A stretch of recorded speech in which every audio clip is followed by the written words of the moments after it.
Good day, ladies and gentlemen. My name is Artem Nikitin, and today I'm going to tell you about oFlex technology developed by Delft Circuits. Delft Circuits is a private company founded in 2017 in Delft, the Netherlands. So we're coming from Technical University of Delft and from Quantum Technology Cluster, which is well known in the world for groundbreaking research in quantum computation physics. So today we own our own clean room, shown here on top, where we manufacture all kinds of flexible substrates, and we have many different hardware units to deposit, lithograph, and store all kinds of high-frequency flexible solutions. We are more than 40 employees. We're a private company again. We're not depending on any corporation or university in that sense. We have patented technology, and we're a growing company. So we're backed by Deep Tech Excel Fund, which is the VC fund from ASML and Philips. Our majority of our customers coming from quantum computing hardware builders. And today our location is in the cable district of Delft, which is the opposite side of the canal of TU Delft.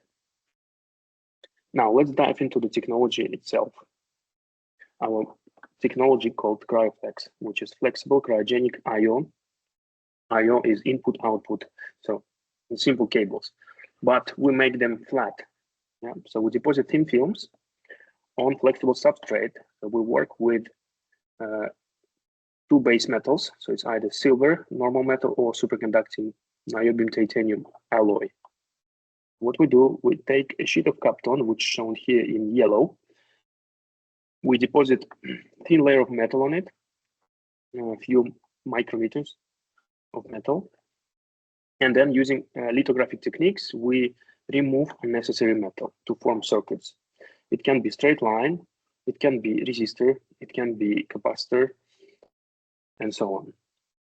Moreover, on one single sheet of Kapton, we can deposit or etch up to 8 channels today in parallel configuration. So you can see here our standard oFlex configuration contains of 8 channels, which each of them has a height of about a few micrometers and width of 100 micrometers. So more or less like your hair.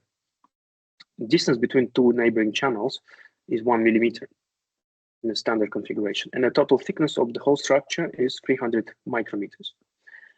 Now, in order to protect from environment, of course, we have to use ground planes. And here on the diagram, you can see them in shiny color, so 2 ground layers. They can also be made from silver metal or niobium titanium.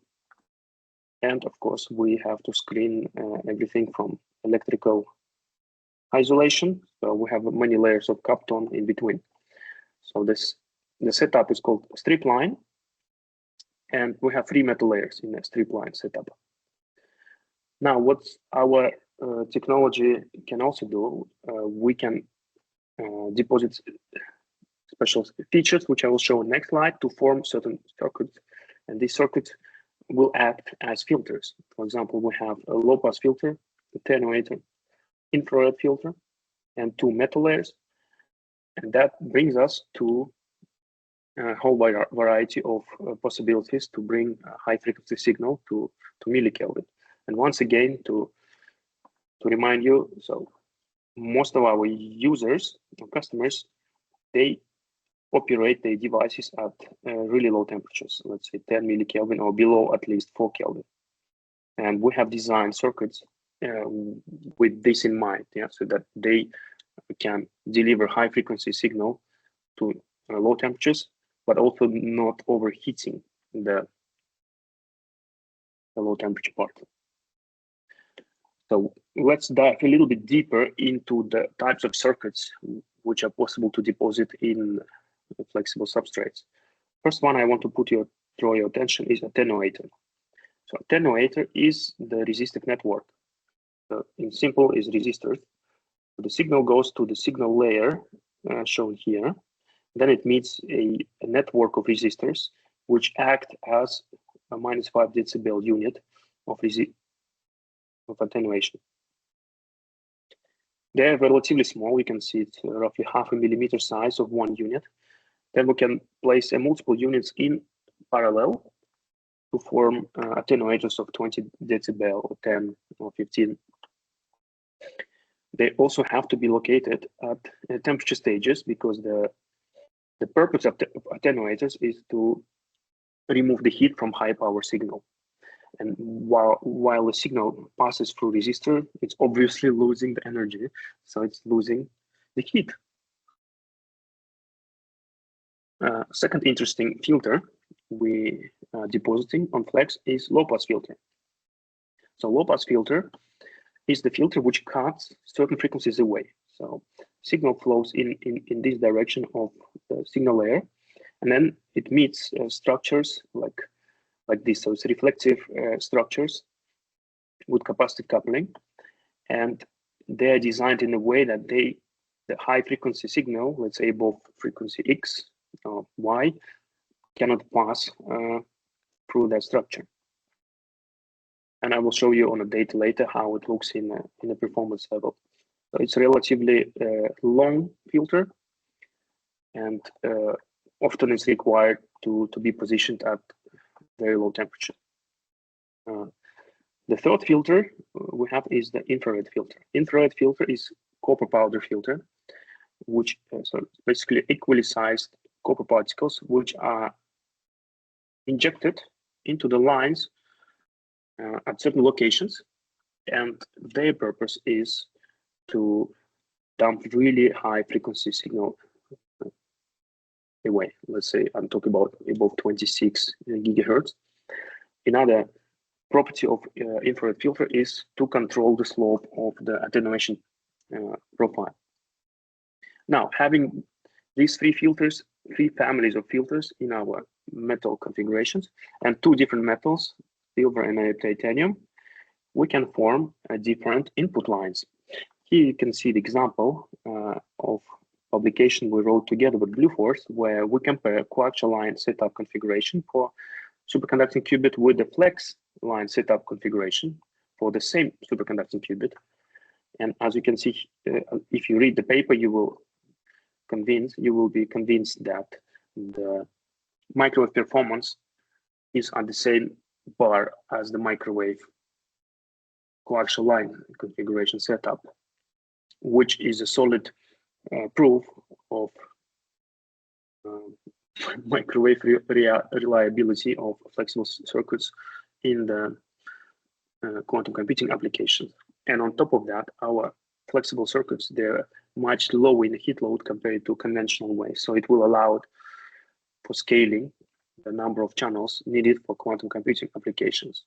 On top of that, the form factor of the space needed for these circuits is much less. As you can see here, in a space of 10 millimeter to 0.3 millimeter in thickness, we can position 8 channels of RF signals. Now, other building blocks of CryoFlex technology are connectors. As you can see here, we can offer today a standard configuration cables with SMP or SMA connection on your choice. And Delft Circuits has developed a flex-to-flex connection called TABI, which allows to open-ended flexes to be connected in a reliable way. So I'm showing here part number 1 and part number 2. These are two open-ended flexes with a special TABI connection, where connection is basically part 1 is sliding towards part 2, and microwave connection is established by pressure. So there is no solder, there is no irreproducibility. So every connection is pressure-based, which we found out to be very reliable and robust technology. Okay, so let's dive into the product lines. So first product line family is called signal line. So signal line is the cable without any filters. There is just clean metal going from, let's say, one side of the connector to another side. It comes with two metals combinations or choices, silver or titanium. So again, silver is a normal metal and titanium is superconducting metal. So typically, the silver cryoflex signal line is used from room temperature. We can offer vacuum ports, vacuum feed-throughs in standard configurations like KF25, KF40, ISO 100, and few more. We offer also thermal clamps, which thermalize flex at each temperature stage. I will show you later the images how it's done. And the cable can go either all the way to millikelvins or to 4 Kelvin on your choice. And in case of titanium flex, obviously you have to use it at low temperatures because superconducting transition temperature of titanium is below 8 Kelvin for thin films. So it makes value only below that temperature, but it brings you a lot of value in the heat load and also in the transmission loss. Let's compare the heat load between 4 Kelvin and 0.6 Kelvin for silver lines, which is in an order of 5.4 microwatts per channel. So naive titanium line gives us 10 times less, almost half of microwatt per channel. Now we have to see the performance. So here it's shown the S21 as a function of frequency for different configurations of that cable. And for example, if your working frequency is around 10 gigahertz, at 4 Kelvin, the silver flex will give you roughly -6.5, -6 decibel per meter. The naive titanium version of that cable has losses of roughly half of that, -3 decibel per meter. So naive titanium has two advantages, the heat load and transmission loss. All the cables designed for 50 ohm impedance match. The operational frequency is up to 18 gigahertz. However, we guarantee performance of crosstalk below -40 decibel up to 10 gigahertz. But the cable can be used, of course, for high frequencies if the crosstalk is not an issue. And by the way, -40 decibel crosstalk is a very good crosstalk. So it's a strip line setup and it's quite flexible. We can basically do unlimited length. So here it's shown the length is up to 1.1 meter. But if you want 1 kilometer flex, we can do that by having a lot of tabbies in between every meter. We can add a tabby and we can make very, very, very long cable. Okay, signal lines. Next, microwave drive lines and flux. Sorry for typo. This is product line specially made for quantum computing applications. So let's first dive into the drive line. So this line is designed to deliver high frequency, high power signal from room temperature electronics down to millikelvins. It is designed with on silver platform, so all normal metal, silver, and it contains of 3 different attenuators distributed at different temperatures, 10 decibel, 20, and 20. And let's look at its transmission loss as a function of frequency, which is measured in real conditions. So this curve is measured where one end of the cable is located at 300 Kelvin and another end of the cable located at 10 millikelvin. So what you can see here is initial attenuation starts below -50 decibel. So that's 3 attenuators. We have also low pass filter integrated for drive line at 0.6 Kelvin. And that's what you can see here. That's the dashed line, cutoff frequency of 8 gigahertz. And infrared filter, which is located just below 100 millikelvin plate that controls the high frequency contributions, but also determines the slope of this curve.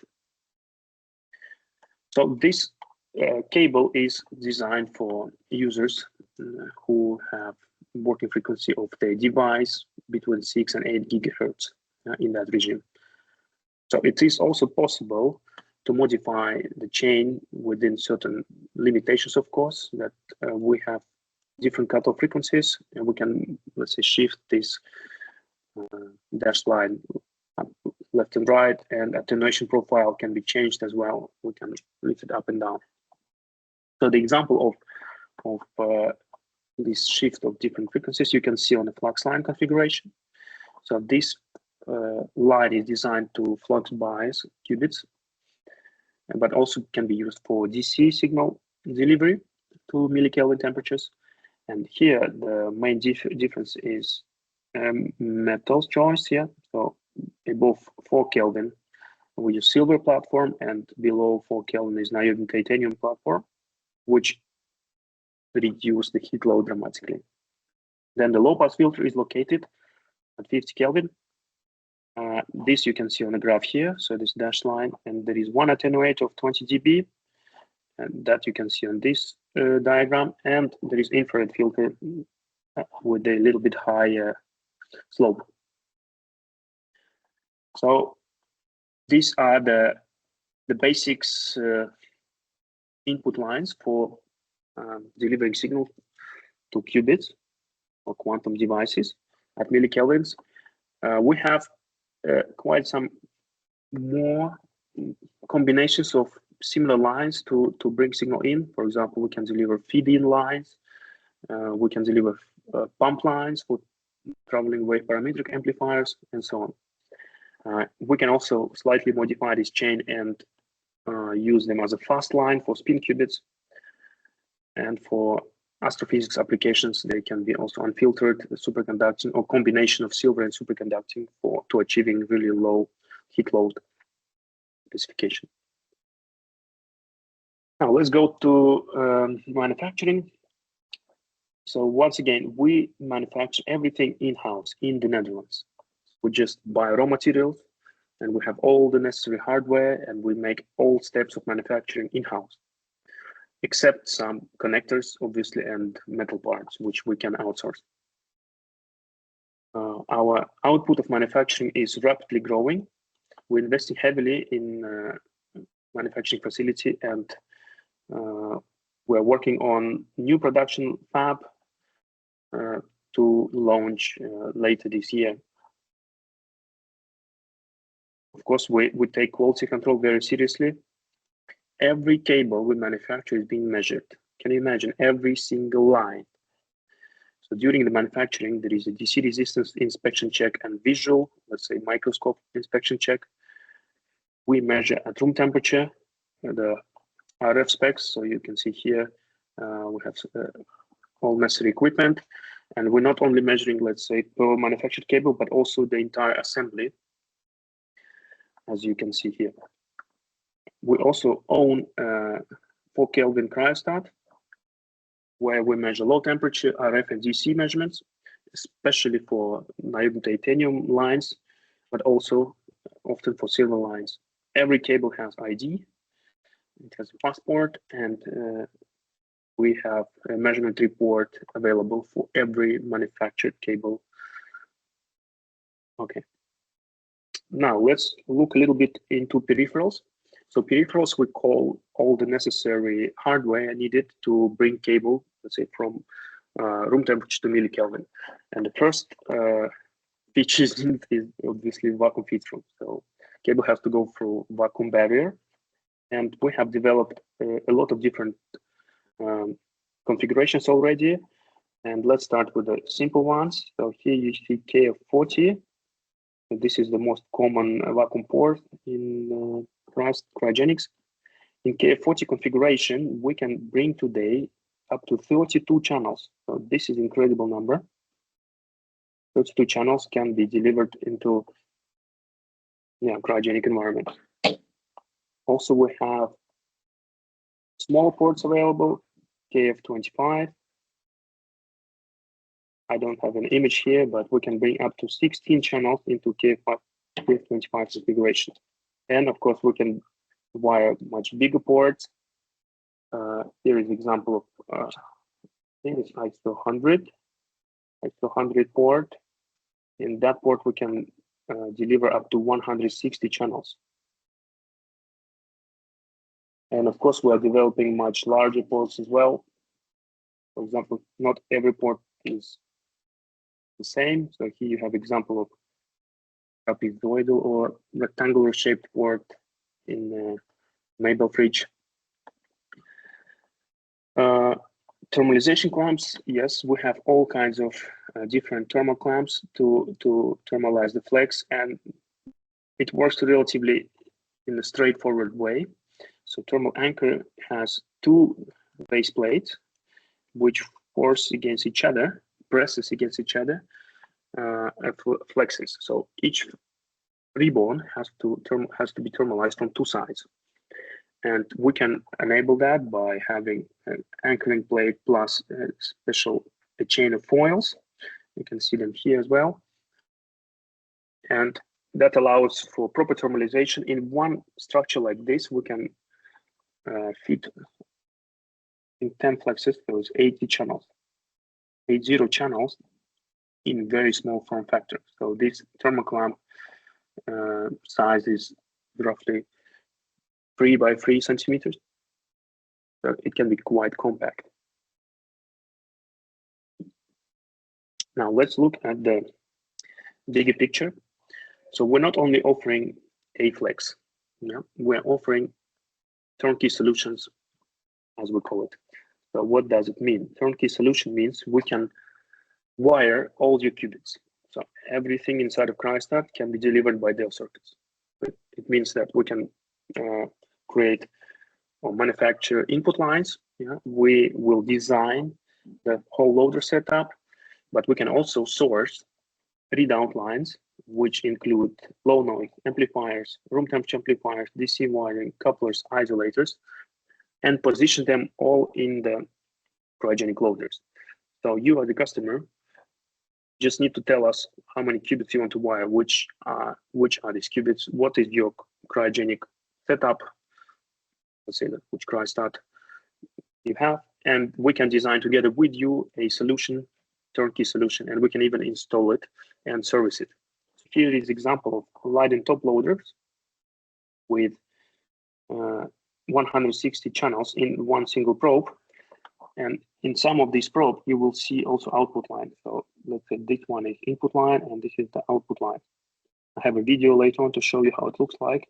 But here we were able to put a lot of output channels into one probe. Let's have a look on the video how. Okay. Yeah, this what you see is the output loader with all kinds of naive titanium coaxial cables, amplifiers, and flex going out. You can see the thermalization clamps and the interface between flexible substrate to output channels. You can see isolators and amplifiers.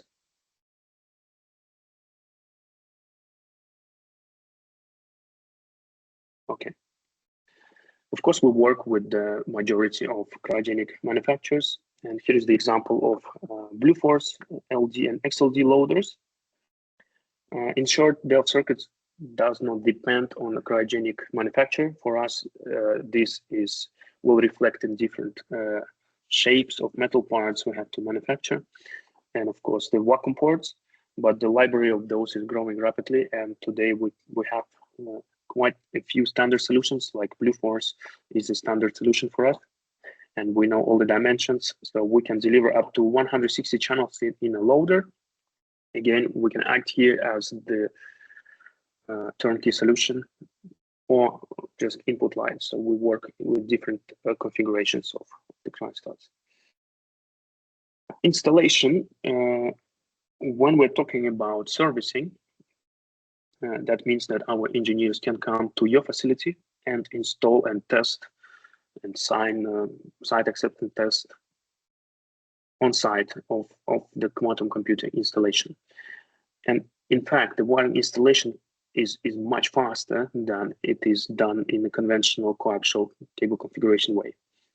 So when we work with the big systems like loaders, so we pre-assemble everything in factory, and we ship the loader in a fashion like this. And at the site of installation, roughly would takes maybe 2 to 3 hours to install and assemble everything. And then testing maybe takes another few hours depending on the amount of channels. It's much easier, and you as a customer can save a lot of costs on installation and maintenance. Okay, here's another example of Maybell quantum system. Here is the example of turnkey solution for 21 qubit system, where in one loader we were able to bring all the input lines and all the output lines for 21 qubit setup in quite compact and nice way. So what you can see here, this is the room temperature side where all the interfaces are done within the CryoFlex configuration, and then at 4 Kelvin plate, I think it's here, yes, at this plate, let's say output lines, interface, CryoFlex part and coaxial part, so where we have amplifiers, naive titanium coaxial cables, and couplers, isolators, and so on. We also have here the pump lines for interfacing TUPA, and of course, PD lines and microwave drive lines. To summarize, in superconducting qubit setups, today Delft Circuits can offer you feed-in lines in CryoFlex configuration, couplers line in CryoFlex configuration, bias lines in CryoFlex, drive line in CryoFlex, TUPA pump lines in CryoFlex, readout in CryoFlex up to 4 Kelvin, and below 4 Kelvin, we can design a chain for you. It will be used in a traditional way with traditional way of wiring.